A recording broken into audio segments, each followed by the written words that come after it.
Well, it's that time of year again, isn't it? John McGill standing up here. It must be this church's annual stewardship campaign. This is when the church asks for your donations to help balance the budget. This is where a video of me in the fireplace or near the fireplace, or me with a bunch of charts and graphs would come extol the church's need for more money, more of your money.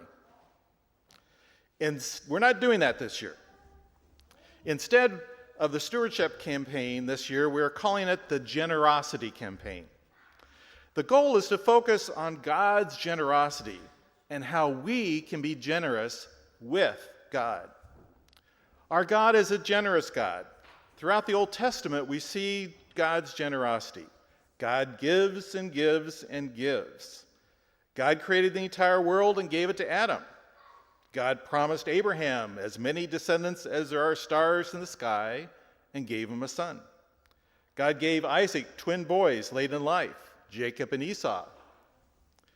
God reunites Jacob's son Joseph with the rest of the family to avoid a famine. God convinced Moses to return to Egypt, and God led the Israelites to the promised land. Now, sprinkled within those stories are times when God's people forgot God's generosity. When they forget God's generosity, they wander and stray. When they remember God's generosity, they flourish.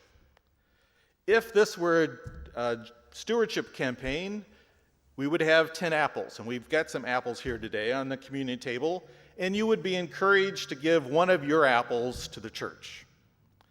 The point of today is that those 10 apples, this cornucopia, is God's apples.